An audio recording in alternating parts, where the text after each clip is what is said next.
Are you guys ready for your astrological forecast from this last day of September as we enter spooky season on an eclipse? The answer is yes. So this week we have the Sun in Libra, Mercury in Libra, Venus in Scorpio, and Mars in Cancer. I know, right? But the main thing that we're going to talk about right now is this solar eclipse tomorrow. Now, if you guys live in the US, you ain't going to see it. If you live in South America, chances are you might see it. Well, actually, you might see it if you live in Hawaii. But you might see it down in South America, and really great odds if you're in Antarctica. But we got our chance back in April, and so no more of seeing it for us. But that doesn't mean that the energy is not going to smack you in the fucking face. Because it's been smacking me. And I'm done with it. But I digress. So this new moon, which is tomorrow on the 1st, is in Libra, which is all about reassessing your personal goals and where you want to go from here. The new moon is all about getting ready to start over. Start your next cycle of lunar moon magic. Don't know about moon magic?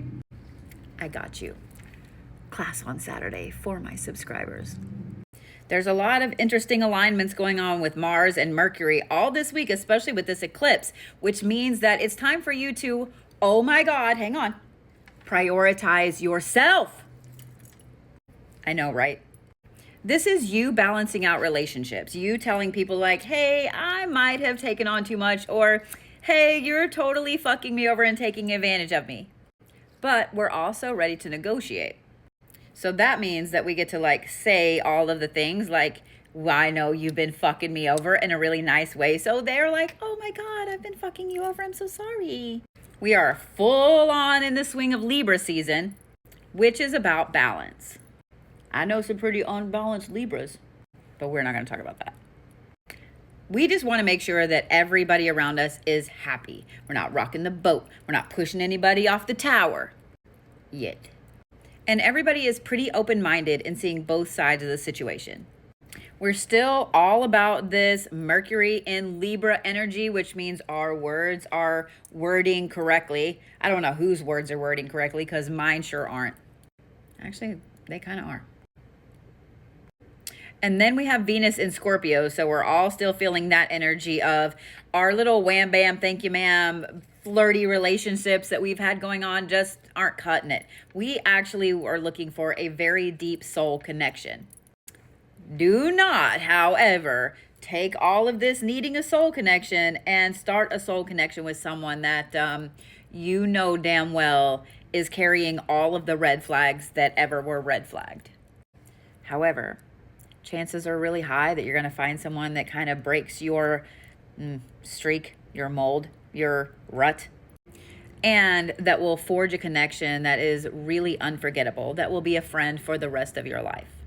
And then we still have Mars in Cancer all the way up until the 3rd of November. And then Mars goes into the dreaded microwave. Now, the problem with this is that we're taking on our goals kind of in a roundabout way. We're not all about jumping on them right now, which all of the other energy is all about, meaning that you're conflicted with yourself continually. Is that a norm, Cancers? Is that a norm for you? I'm just curious. I should know because I've been married to 2 of you, but is that a norm? The one good thing about this Mars being in Cancer, or maybe bad thing, is that if someone fucks with someone you love, you are not just mama bear, you are all the mama bears, all of them.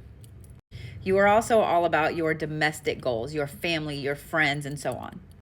Really, there's not a lot going on this week. Just this eclipse and us kind of floating through Libra season a little bit. Next week, however, we have a retrograde, we have Pluto going direct, and just some shit and some stuff. But I promise you, you can make it through it. See you on the other side of this eclipse energy, bitches.